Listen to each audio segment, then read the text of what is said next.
Este recado é para você, segurado, que busca a concessão do seu benefício de aposentadoria invocando uma das regras de transição previstas na emenda 103 de 2019, ou seja, após a reforma da Previdência. Se você desconhece como funciona a nova sistemática de cálculo de proventos pela proporcionalidade que está prevista no artigo 26 da emenda 103, então eu vou te explicar rapidamente. Homens que têm de 15 a 20 anos de contribuição partem de 60% da sua média contributiva e ganham 2% a mais a cada ano que passou dos 20. As mulheres partem de 60% até 15 anos de contribuição. A cada ano que passou dos 15 anos, elas ganham 2% a mais. Então, uma mulher com 16 anos de contribuição, por exemplo, numa aposentadoria por idade, ela parte de 62% da média. Se ela tiver 17 anos de contribuição, ela vai ter 64% da média e assim em diante. Para que ela ganhe 100% da sua média, ela tem que ter 35 anos de contribuição. Já o homem, para que ele ganhe 100% da sua média contributiva, ele tem que ter 40 anos de contribuição. Ou seja, ele tem que ter 20 anos a mais do que o mínimo exigido, pois esses 20 anos vezes 2% dá mais 40%. Se ele parte de 60% com 20 anos, com mais 40% que ultrapassou, ele chega a 100. E aí eu peço para você tomar cuidado. Se você visa ganhar 100% da sua média contributiva, nem sempre pode ser o melhor caminho. Vou dar um exemplo de uma aposentadoria por idade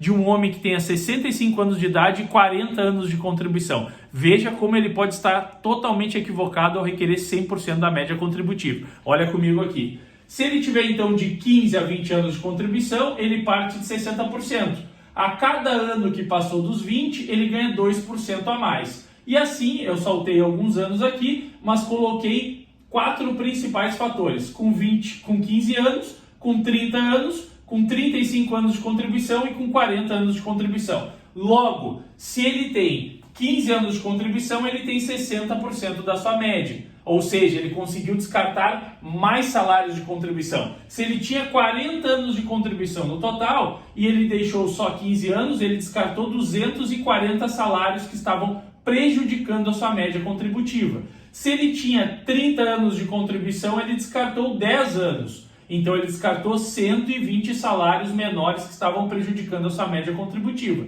Se ele está com 35 anos de contribuição, então ele descartou 60 meses, porque ele descartou 5 anos do total que ele já tinha. Nessa condição, conforme quanto mais salários de contribuição ele vai descartando, menor vai ficando o coeficiente, porque com 15 anos de contribuição ele tem 60%, com 30 anos de contribuição ele tem 80% da média, com 35 anos de contribuição ele tem 90% da média e com 40 anos de contribuição, como eu disse no início do nosso vídeo, ele tem 100% da média. Mas vamos supor que todos esses salários de contribuição que compreende o período básico de cálculo dele, que é de julho de 94 até um mês antes da data de entrada do requerimento, somam salários bons, salários ruins, todos eles somados e atualizados monetariamente dão uma média para ele de R$3.000.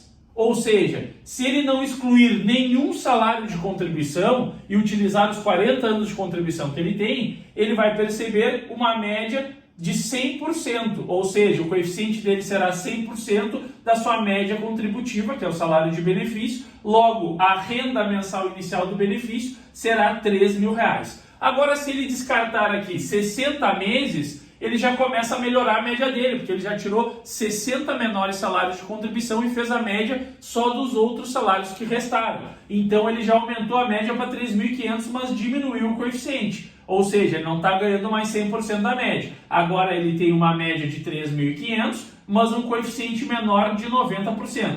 90% de 3.500, a renda dele fica 3.150, que já é maior do que ele utilizar toda a sua média contributiva. Vamos além. Se ele descartar 10 anos de contribuição, ele está eliminando menores salários de contribuição ainda. Está ficando somente com os maiores. Já eliminou 10 anos que estavam lhe prejudicando na sua média. Ele vai diminuir o coeficiente dele, que agora ele só tem 10 anos que passou dos 20. 10 anos vezes 2%, né? Então dá mais 20%. 60 mais 20 dá 80 o coeficiente. A média dele já subiu para R$5.000. Só que agora o coeficiente dele é menor ainda, mas 80% de R$5.000 é R$3.900. Ou seja, a renda mensal inicial dele, a partir do momento que ele vai descartando os menores salários, vai diminuindo o coeficiente, mas vai aumentando a média contributiva. E aqui no nosso exemplo, se ele descartar 240 salários de contribuição, ou seja, 20 anos, ele diminui o coeficiente dele para 60%,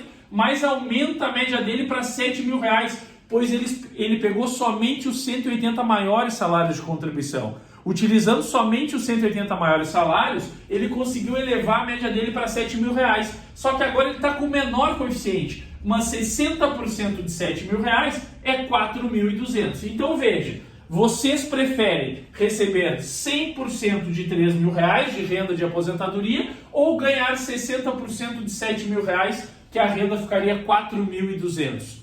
Veja que interessante, nem sempre é necessário utilizar os 100% dos salários de contribuição, pois o descarte ilimitado das menores contribuições que prejudicam a média do segurado podem de fato elevar a sua média contributiva. Isso é matemática, isso é cálculo, isso é planejamento previdenciário. Então, se você está em dúvida, não deu esse passo ainda, não avançou para fazer o planejamento previdenciário, procure um advogado de sua confiança e exija o planejamento, pois faz toda a diferença. Eu prefiro ganhar 60% de uma média maior.